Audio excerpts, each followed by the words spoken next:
I think it's foolish to assume that Baker Mayfield's talent has just suddenly disappeared. Instead, I think Hugh Jackman, their coaches, Hugh and Freddie, are largely at fault. We can't ignore what Baker Mayfield did in his rookie season or his prolific college career. I think this is the year that Baker proves himself worthy of his starting job in the NFL.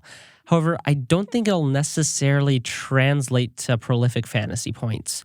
Much like Kirk Cousins last year, I expect Baker to win many games, be incredibly efficient, but still finish outside top 15 for fantasy quarterbacks. The Browns are going to be extremely run heavy, relying on Nick Chubb and Kareem Hunt for the most part of their offensive production.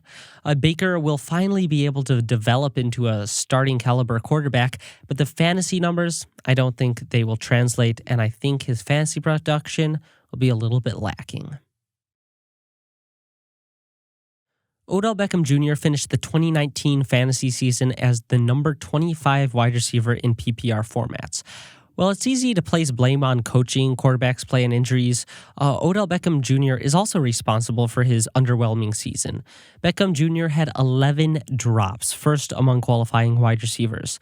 For a player known for having great hands, this is worrisome, especially when you consider that his catchable target rate increased from 2018 to 19. Odell Beckham Jr. is definitely a tempting prospect in the third or fourth rounds, but I'm comfortable passing on him. I'd much rather have A.J. Brown, Robert Woods, DJ Moore, or Allen Robinson a whole round later. Obviously, Odell Beckham is talented, but I think his days as a high-end fantasy stud are over. Jarvis Landry is one of the most consistent wide receivers in the game. Since 2015, he's never finished outside the top 18 at his position. Truly a model of consistency.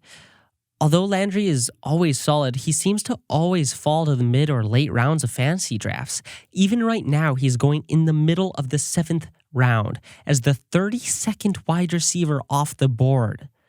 Tell me how that makes sense. A man who's never been outside of the top 18 in his life, and arguably the best situation of his career, being drafted as the 32nd wide receiver. Please explain. Even last year, in a train wreck situation, he finished top 12 with 1,000 plus yards and 6 touchdowns. For the love of all that is good, draft Jarvis Landry. He's one of the best values at the wide receiver position this year. Nick Chubb is one of, if not the best, runner in the NFL. He was second in evaded tackles, first in breakaway runs, second in yards created, and although he produced as a high-end RB1 last season, many fantasy players are hesitant to draft Nick Chubb due to Kareem Hunt sharing the backfield. However, while his upside may be capped and he may see receiving regression, I still expect Chubb to be a top 12 running back this season. The Browns will run a very run-heavy offense, and Chubb will still get the bulk of the workload, and most importantly, the goal line carries are his. Nick Chubb ranked top 5 in both the red zone and goal line carries last year. There are a few possible situations where I am extremely interested in Kareem Hunt.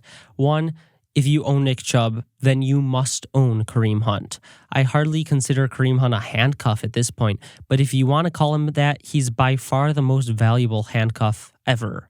Two, if you're attempting to form a zero RB roster, if you're waiting on running backs till mid or late in your draft, then Hunt is once again a must-own. By himself, he provides value in PPR leagues and should also see some involvement in the running game. But if anything happens to Nick Chubb, congratulations, you found yourself a top 8 running back in the 6th round. I am out on Austin Hooper. Austin Hooper, he had a great year last year, and he finally emerged into an elite fantasy option. He burst forth from his cocoon as a beautiful butterfly, while he had previously been a worm? Caterpillar worm. Hooper's fantasy value quickly dissolved after he was traded to the Browns. It's hard for pass catchers to adjust in new teams, especially in a year with no preseason and limited training camps. Moreover, it's a run-heavy team with an unproven quarterback and several other top-end receiving options. I can't endorse Austin Hooper this year.